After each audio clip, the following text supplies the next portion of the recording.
శ్రీమాత్రే నమ. జై గురు దత్తాత్రేయ నమ. ఈ వీడియోలో మనం కర్కాటక రాశి వారికి ఏప్రిల్ 20 నుంచి 26 మధ్యలో జరగబోయే వార ఫలాలు తెలుసుకుందాం. ఈ వారంలో ప్రత్యేకంగా జరిగిన మార్పు, ధనాధిపతి రవి దశమస్థాన సంచారంలో దిగ్బలుడు మరియు ఉచ్చస్థితిలో ఉండడం వల్ల ఈ కర్కాటక రాశి వారి యొక్క ఉద్యోగ, ఆర్థిక, వ్యాపార విషయాల్లో చాలా కాన్ఫిడెన్స్గా వర్క్ చేయడం జరుగుతుంటుంది. వృత్తిలో మీ యొక్క హోదా పెరుగుతుంది.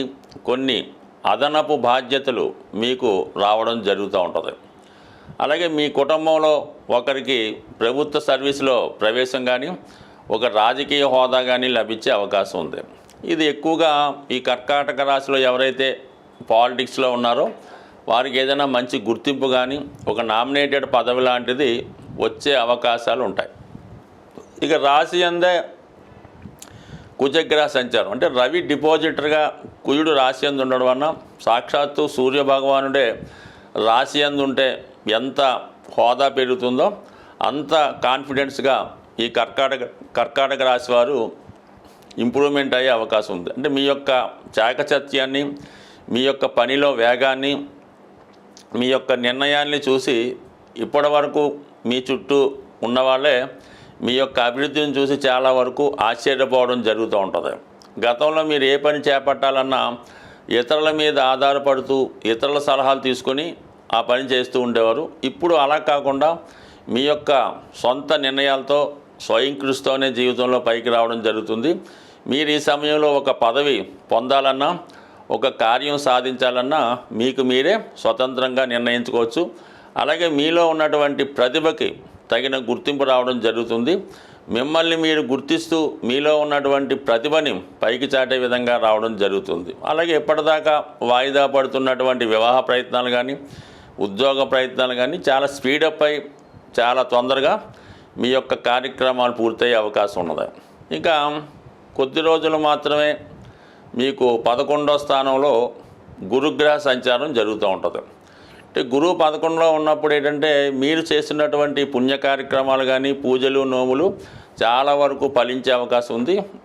అలాగే మీ యొక్క ఆలోచన విధానం, మీ నిర్ణయాలు మీకు అనుకూలంగా ఉండే అవకాశం ఉంది. ముఖ్యంగా మీ యొక్క సంతానం మీకు చాలా వరకు సహకరిస్తారు. అవసరమైతే మీరు ఏదైనా అవసరం కొరకు చేసే రుణ ప్రయత్నం కూడా చాలా వరకు ఫలిస్తూ ఉంటుంది.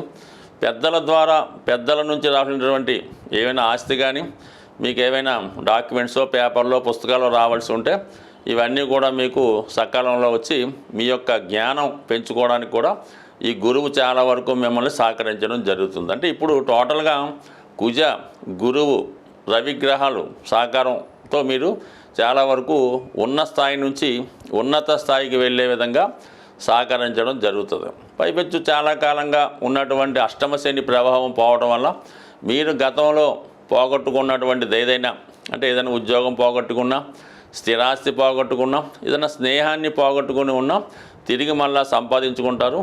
గతంలో కోల్పోయినటువంటి హోదా మీకు ఖచ్చితంగా తిరిగి రావడం జరుగుతూ ఉంటుంది. అలాగే ఎస్పెషల్లీ ఈ రాశిలో ఉన్నటువంటి స్త్రీలకి కొత్త ఉద్యోగ అవకాశాలు రావడం జరుగుతూ ఉంటుంది. వారికి ఏదన్నా మంచి పదవి కూడా వచ్చే అవకాశం ఉన్నది. సో ఈ రాశిలో ఎవరైనా సాఫ్ట్వేర్ ఇండస్ట్రీలో కానీ, సినిమా ఇండస్ట్రీలో కానీ, రైల్వే సంబంధించిన ఉద్యోగాల కొరకు ప్రయత్నం చేస్తుంటే వారి యొక్క ఆశయాలు చాలా వరకు నెరవేరే అవకాశం ఉంది. ముఖ్యంగా ఈ రాశిలో ఉన్నటువంటి విద్యార్థులు ఏదైనా మెడికల్ ఎంట్రన్స్లో కానీ, ఐఐటి లాంటి గొప్ప కోర్సుల్లో ప్రవేశానికి చాలా వరకు మంచి అర్హత సంపాదించే అవకాశం ఉంది. అంటే ఈ గ్రహస్థితి ఈరోజే కాదు, ఇంచుమించుగా మీకు మే 15 వరకు ఉంటుంది. కాబట్టి ఈలోపు మీరు ఏదైనా గొప్ప ప్రయత్నం కానీ, గొప్ప పని కానీ పెట్టుకుంటే, ఏదైనా ఉన్నత విద్య అవ్వచ్చు, విదేశ ప్రయత్నం అవ్వచ్చు, వివాహం లాంటిది పెట్టుకున్నా కంపల్సరీగా మీకు ఈ మే 15లో పూర్తయ్యే అవకాశం ఉంది. కాబట్టి ఇప్పటి నుంచి మీరు పనులు స్పీడప్ చేసి మీ ప్రయత్నాలు ముమ్మరంగా స్పీడ్గా చేస్తే అటు విద్యార్థులకి, వ్యాపారస్తులకి గ్రహాల యొక్క స్థితిని అనుసరించి ఎక్కువగా ఈ శుక్ర, శని, రాహు ఈ గ్రహాలు కలిసినప్పుడు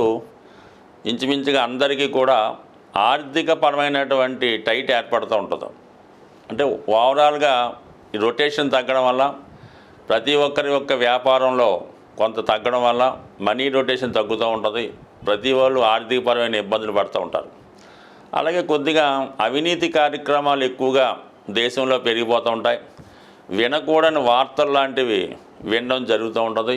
అలాగే కొన్ని స్కాములు లాంటివి కూడా బయటపడటం, అవినీతి కార్యక్రమాలు బయటపడటం ఇటువంటివి జరిగే అవకాశం ఉంది. ముఖ్యంగా స్త్రీల మీద అత్యాచారాలు, అఘాయిత్యాలు పెరిగే అవకాశం ఉంది. వారిని అణగదొక్కాలనే ప్రయత్నంలో కొంత క్రూరంగా కొంతమంది ప్రవర్తించడం కూడా ఈ శుక్రరాహుల కలయికి కారణం అవుతూ ఉంటుంది. బట్ ఏదైనా జాతకులు ఇటువంటి సంఘ దురాచారాల నుంచి బయటపడే విధంగా ప్రతి ఒక్కరూ కూడా దీనికి అంటే ఎక్కువగా శివుణ్ణి, సుబ్రహ్మణ్య స్వామిని పూజించుకోవడం వల్ల ఇటువంటివి తగ్గే అవకాశం ఉంది. అలాగే ఈ వారం చివరిలో 26వ తారీఖున వస్తున్నటువంటి మాస శివరాత్రి రోజు శివుడికి అభిషేకం చేసుకోవడం వల్ల చాలా వరకు అనుకూలత ఏర్పడే అవకాశం ఉంది. అలాగే ఎక్కువగా ప్రతి ఒక్కరి యొక్క జీవితం, జాతకాలు బాగుండాలంటే గోవుని సేవించవలసి ఉంటుంది, స్త్రీలని గౌరవించవలసి ఉంటుంది. చిన్నవాళ్ళ దగ్గర నుంచి పెద్దవాళ్ళ వరకు కూడా వారిలో మాతృత్వాన్ని చూడడం వల్ల, స్త్రీని పూజించడం వల్ల జాతకుడు వ్యక్తిగతంగా అభివృద్ధి చెందుతాడు. అతనికి లక్ష్మీయోగం కలుగుతూ ఉంటుంది. దేశం కూడా సుభిక్షంగా ఉండి సర్వసంపదలు కలిగి అందరికీ మంచి అవకాశాలు వస్తుంటాయి. కాబట్టి కేవలం ప్రతి ఒక్కరు కూడా చాలా సౌమ్యంగా పాటిస్తూ స్త్రీల ఎడల, మూగజీవుల యొక్క వాటి ఎడల చాలా దయతో ఉంటే మీ జీవితం కూడా భగవంతుని యొక్క అనుగ్రహంతో చాలా హ్యాపీగా సాగే అవకాశం ఉంటుంది. స్వస్తి.